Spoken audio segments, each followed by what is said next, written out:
قابل احترام بزرگوں اور دوستوں، اللہ تعالیٰ نے ہم پر ایک مرتبہ پھر فضل و کرم احسان فرمایا کہ عید الفطر جیسا عظیم الشان دن اللہ تعالیٰ نے ہم کو عطا فرمایا۔ سال کے 12 مہینے ہوتے ہیں، ان 12 مہینوں میں سب سے افضل، سب سے بہتر اور سب سے مقدس اگر کوئی مہینہ ہے تو وہ رمضان المبارک کا مہینہ ہے، اور وہ مہینہ اس لیے بھی بابرکت ہے کہ اس مہینے کو قرآن کریم سے نسبت ہے۔ رمضان کے مبارک مہینے میں اللہ تعالیٰ نے قرآن پاک کو نازل فرمایا، اس لیے آپ دیکھیں گے کہ پوری دنیا میں رمضان المبارک کے مہینے میں جتنا قرآن پاک کو پڑھا جاتا ہے اور جتنا قرآن پاک کو سنا جاتا ہے اور جتنا قرآن کریم کی تلاوت کی جاتی ہے اتنا کسی دوسرے مہینے کے اندر نظر نہیں آتا۔ فطری طور پر دلوں کے اندر اللہ تعالیٰ یہ تمنا پیدا کرتے ہیں کہ قرآن کریم کی تلاوت کرنا چاہیے، اور پھر لوگ قرآن کریم کی تلاوت کرتے ہیں، کیا مسجد کے اندر، کیا مدرسے کے اندر، کیا گھروں کے اندر، دکانوں کے اندر، مکانوں کے اندر، کھیتوں کے اندر، جہاں جس کو جیسا موقع ملتا ہے وہ وضو بنا کر کے فوراً قرآن کریم کو اٹھاتا ہے اور اس کی تلاوت کرتا ہے۔ اور قرآن کریم اللہ تعالیٰ کی مقدس کتاب ہے، رمضان کے مبارک مہینے میں نازل فرمایا، اور اللہ نے خود کہا شہر رمضان الذی انزل فیہ القرآن، کہ ہم نے رمضان کے مبارک مہینے میں قرآن کریم کو نازل کیا، ھدی للناس، لوگوں کی ہدایت کے لیے اللہ پاک نے قرآن کریم کو نازل کیا، اور فرمایا کہ قرآن کریم کو اپنا رہنما بناؤ، کہ قرآن کریم بتائے گا کس طرح سے زندگی گزارنا اور اللہ کو کس طرح سے راضی کرنا، یہ قرآن کریم بتائے گا۔ اور جو قرآن کریم یہ بتائے کہ زندگی کس طرح سے گزارنا ہے، اس قرآن کریم کے اندر کوئی شک نہیں کر سکتا، اس لیے کہ جیسے ہی ہم قرآن کریم کی تلاوت شروع کرتے ہیں اللہ نے شروع میں ہی کہہ دیا ذالک الکتاب لا ریب فیہ، یہ وہ کتاب ہے جس کے اندر تم شک نہیں کر سکتے، یہ اللہ کی سچی کتاب ہے۔ لوح محفوظ سے اللہ تعالیٰ نے آسمان دنیا پر اس کو نازل کیا، اور آسمان دنیا سے حضرت جبریل علیہ السلام کے ذریعے سے محمد الرسول اللہ صلی اللہ علیہ وسلم کے قلب اطہر پر نازل فرمایا۔ تو جو رمضان کا مبارک مہینہ ہم گزار کر کے آج عید کے دن آئے ہیں، وہ رمضان کا مبارک مہینہ کہ اس کو قرآن کریم سے نسبت ہے، اور مبارک ہیں وہ لوگ جنہوں نے رمضان کے مبارک مہینے کے نیک اعمال کر کے عید کے دن آئے۔ دین آسان ہے، دین کوئی مشکل نہیں ہے، دین کے علاوہ دنیا کے ہر مشکل کام کو ہم کر لیتے ہیں، لیکن دین آسان ہے اور اس آسان کام کو ہم نہیں کر پاتے۔ الدین یسر، کہ دین آسان ہے۔ ایک عربی بدو دیہات کا رہنے والا حضور اکرم صلی اللہ علیہ وسلم کی خدمت اقدس میں آ کر کے عرض کرتا ہے کہ مجھے سکھائیے کہ دین کیا ہے۔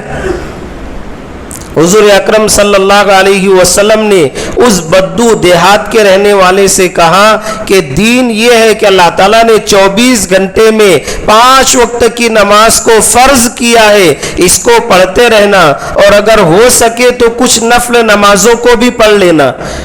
تو وہ دیہاتی کہنے لگا کہ میں کھیت کا کام کرتا ہوں، اس کی مشغولی میرے پیچھے ہوتی ہے، میں اس بات کا وعدہ کرتا ہوں کہ 5 وقت کی فرض نماز پابندی سے پڑھوں گا، نفل نماز کے لیے معذرت۔